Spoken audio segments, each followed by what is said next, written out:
Hi guys, this is Gorgon the Wonder Cow here with theScore eSports interviewing OG's Fly. And first question, right out of the gate, how are you guys feeling coming out of the group stage? Feeling pretty good.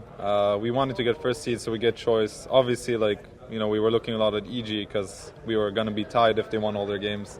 And then I think it would have came down to a coin toss, which would be pretty sad. But we're pretty happy with it, first seed, everything. So far, so good.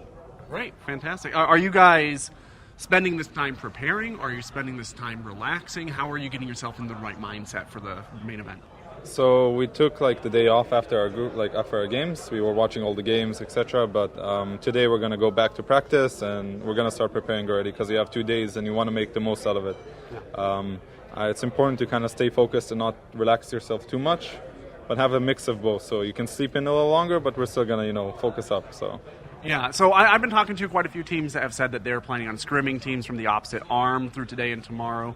But I also know that you personally put a lot more stock into watching replays and looking at data than a lot of captains do. So how do you plan to balance that out? We definitely are not going to be scrimming too much. Okay. It's just a little bit to kind of keep our minds fresh and into the game. But we'll definitely spend a lot of time. I will personally obviously look at all their games and my opponent's games and think about what I want to do, and we're going to have prep sessions, so we have a lot of stuff to cover. Fantastic. So I interviewed you last year at the International, and we had a long conversation about how you really like very aggressive play. You looked at CDEC as an example of people who or players who were absolute killers, as you put it.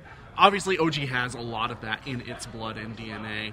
How do you guys approach finding the right strategy for the patch? Is it very much that, or are you trying to single in on patch by patch? So, obviously, every team has different players, and each player has certain heroes that they play better. Yeah. So, when you have this new patch or any changes, you have to look at your team and see what my team plays good and what's good in a patch, and then you kind of have to balance it out, because what we've seen in this TI so far is that certain teams play completely different. Wings keep picking different heroes, EG does their own thing, and MVP plays this PA and all these weird heroes that other people don't play. So it's important to kind of stick to what you're good with while still being able to expand your pool. So it's a work in progress. The more you play in a tournament, the more you're going to learn about yourself. The more you scrim, the more you're going to try out different things. So for us, it's a mix of both, pretty much. Okay, and as you're looking at an event like this and the meta continues to shift and bubble, you guys do have a fairly unique play style and draft as well. Do you feel like that gives you an advantage over other teams that are, for example, a VGR is a team that all of their top picks come from other Chinese teams' top picks, right? There are a couple teams here that don't have as much uniqueness to their DNA. Is that good for you guys? I think it's always rough if you're a team that just looks at other teams and copies them. Yeah. You can take ideas from different teams and kind of integrate it in your own style, but if you just straight up copied it, it means you're probably not very confident with what you have. So for us, it's important that we stay confident with what we're good with. A lot of heroes that were good in Manila are still good right now, and those are heroes we play really good. So we obviously are trying to adjust to the meta, but still kind of play what we're good with. So this has been a big year for you guys, and sort of an unprecedented level of success for any team, let alone a team that you're in. How have you been adjusting to the lifestyle changes, the work changes, I'm sure family changes and social changes as well? How has it invaded your life in that way? Well, the biggest difference would probably be my dad, who actually tweets at me now when I play, and he watches my games more, but besides that, it's been more or less the same for me. Winning is very important for me, and I've learned a lot over this year. Especially after Shanghai, I learned a lot about everything. So for me, my life hasn't changed too much. My family knows that I'm doing better, so they're more supportive and they look at more games and whatnot. But my day-to-day life has been more or less the same. I mean, I'm just putting more time into Dota this year overall. So when you guys are working together as a team to come up with the way that you're going to approach a tournament like this, how much of it is your voice and how much of it is the individual voices of the other members, and then how much of it is collective groupthink, and of course Seb as well? Right. It's pretty much everybody has an input in some way, because everyone on the team is an amazing player and everybody has his own ideas, and it's kind of my job to take all those ideas and make it work together. So of course everybody has his own, like, the way they like to play and what they like to do, and I kind of have to take it all together, and then I'm the one with the final call in the end. Yeah. So in the end, it's all my decision, like my final decision. But of course, everybody has their say. Even during drafts when we're playing the main stage or whatever, people are gonna have their opinions, and maybe this guy has a great idea that I didn't think about, then we're gonna go with that. So everybody has their piece, basically. So when it's, in the end, your decision, do you feel ultimately responsible when things don't go well? Is that a burden that you hold? I think it's something every captain holds. Even though, like, when I say to my team, like, you shouldn't feel like that because, this is my idea or this, whatever, you just feel it. It's like you're the captain. In the end, you're the one who's doing the final call, and you have to live with it. And, that's why you need strong captains too, because a weak captain will just, crumble.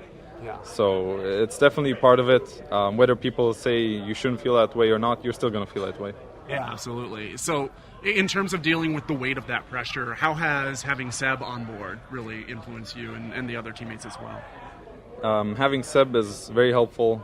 He's basically helped with everything from like conflicts within the team to prep and all these things that I just don't really have time for. So it's been a huge help. Like, it basically makes my life a lot easier, because before that, being a captain and also being a coach is too much. Like, you have to do too many things. So having him on is extremely helpful. He's a very good guy, very smart. He brings a lot of good ideas, and he's really good to have. You guys are obviously a pinnacle of stability. You have not really made any changes since your formation, other than bringing on additional auxiliary talent like Seb. There are differing opinions in the professional Dota world about how often you need to bring on fresh talent to get new ideas.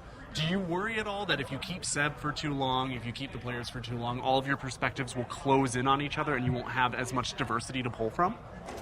I think it depends on what people's goals are, because if our goal has always been to win TI, and as long as people have that in mind, you're going to work towards something. But, say it so happens that we win this TI and we stick together, if people are not going to be motivated, they're not going to set a new goal for themselves, you're going to get worse. It's just how it is.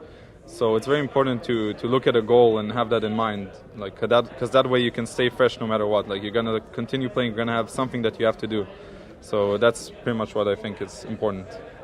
Is that mentality of making sure that you're keeping a goal been really important for bouncing back after Shanghai? Because obviously you did really well in the fall, and in the winter you fell from that peak performance. Did losing help your mentality coming in toward the season?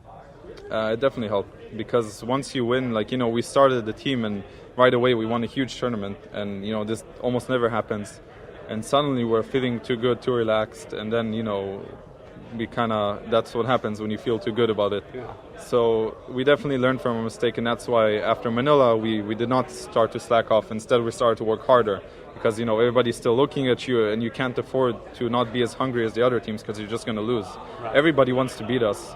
Like, we are basically the top dogs coming into this tournament, and it's not a good position to be in. The only good thing is that it means that you've won a lot, which is great, but you don't want to come into this tournament being the one that everybody looks at. So we have to work a lot harder than everyone else, and I keep saying it to my team, is that we shouldn't feel great until we win the whole thing. We have to stay hungry. Yeah. And it's not easy to do. It really isn't, but that's what you have to do to win. This is the ultimate challenge, winning TI, especially as the top dog. It is the ultimate challenge. Do you feel like other teams that come in just slightly a peg beneath you in terms of expectations, Newbie, or Liquid, or maybe teams that are kind of on the rise, like Wings and Na'Vi, do they have an advantage over you in terms of being able to sustain that hunger more easily? They definitely do. Like, when you come in, you're Liquid, you came in second place twice in majors, you really want to win. I can tell you, I know that feeling after Shanghai. There was nothing more I wanted than to win. And right now, of course, I really want to win, but I have to force myself to feel this hunger more than I did before. Yeah. And that's just how it is. It's natural that your mentality gets kind of worse after winning. But that's why this is the ultimate challenge. That's why if we win this, we'll be one of the first who came as the top dogs and actually won the whole thing. Secret last year, they looked great, then failed miserably. These things happen. So it's hard, but yeah. Do you have any thoughts on, you left Complexity and are now on the top team in the world, and Complexity just kind of eked in underneath the bar for the International this year. Do you have thoughts on where they're at and how you think they can move forward to try to reach the success that you have? I mean, I don't really know what they think, whether they want to change the roster or continue going together. But when you play for a year and your whole goal is to get to TI and then you just miss it, you end up losing the wildcards. It's a devastating blow, and I think for them they might want to make a change. I don't know what I would do in their shoes, but if you lose out in the wildcards, maybe something's wrong within the team. It's hard to say, but it's devastating for anyone who came this far and so close. It's really hard. Great. The last question I have for you is where would you guys be satisfied with placement, and where would you be disappointed? Where's the line for you? Only first place. I love that. Soul of a winner. Only first place.